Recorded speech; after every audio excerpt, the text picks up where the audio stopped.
A whistleblower and former MI5 intelligence officer, Annie Mashal, nice to see you. OK, let's rewind the clock back then. These 35 diplomats, etc., have been kicked out. These new sanctions follow the release of this official report, which detailed in it alleged Russian interference, but it didn't explain how the two hacking groups described they were actually linked to the Russian government. Nonetheless, these 35 diplomats, etc., have been kicked out. I suppose there didn't really have to be a link, did there? No. I mean, I think this is very much a case of fake news, shall we say. It seems to serve two ends as well. So, of course, on the day when the ceasefire is announced, which has been brokered by Russia and Turkey, this is a story that will run and run in America, not the ceasefire in Syria. It's going to be all about these Russians and the hacking the election and things like that. So I think that's the first stage. This is why it was announced today that the Russian diplomats were going to be expelled. On the second point as well, it's a mass expulsion. I mean, 35 diplomats being thrown out of a country with no proof, with no sort of real intelligence. And I think that's also been done to game the idea, to solidify in the public's mind in America that actually, yes, Russia was involved in hacking the election. Where that phrase has evolved from, we don't know. It was actually originally just hacking the DNC emails. So I think it's a sort of two-pronged attack that has been carried out. It's been very carefully announced today to achieve that. And this, I think, one further point from that in terms of trying to solidify the fact that the Russians interfered in the democratic process of America is part of this ongoing process to try and undermine the legitimacy of the election of Donald Trump as the next president. And this is an ongoing thing, and I think that's what Barack Obama is also trying to contribute to today.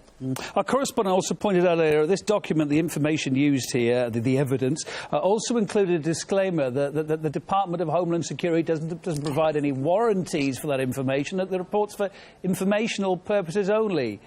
Well, even if that's the case, there's been a lot of repercussions over it. What was all that about, this disclaimer? Oh, they're just covering their backs, aren't they? They know it's a bunch of rubbish. I mean, you know, there's a lot of information in there about, you know, the technological spec, that sort of thing. They're trying to blind people with science, but there's no real evidence. Now, of course, running in parallel to this is a more serious investigation that Barack Obama apparently asked the CIA to carry out into this alleged Russian hacking of the election. And that report is due to be announced no later than the 20th of January next year. Now, bearing in mind that's actually the date of President-elect Trump's inauguration, that's very interesting timing. Yes, wouldn't it have been timely to have had this idea? I was going to say, therefore, wouldn't it is timely that this punishment, if you like, without any proof, has happened now, because maybe that punishment couldn't have been carried out at this later date when this report's going to be released. Trump will be in charge. Absolutely. Absolutely. I mean, the fact that they're not actually standing by, they're not warranting the report they put out today, the Department of Homeland Security, rather points to the fact that it is pure propaganda, and they know it. And I think, you know, whatever the CIA comes up with, the deep state, the military-industrial complex, to try and debar Trump from taking the inauguration into the American presidency, this is just sort of a part of the sort of setting the scene for that CIA report. The deep state, the military-industrial complex, is very keen to make sure that Trump does not get into power, does not become the next president, is not inaugurated, because they want the very rapidly heating new Cold War with Russia to remain on track. Just something else I wanted to ask you about this, looking at the details of it. So there's the 35 Russian diplomats. There are a number of others. There are also two information-gathering areas in America that are going to be closed down as well. Russian information-gathering areas. What are they?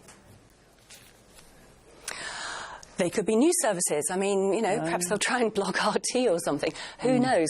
Of course, it has been announced as well over the last week that the Americans have just set up an organisation called the Global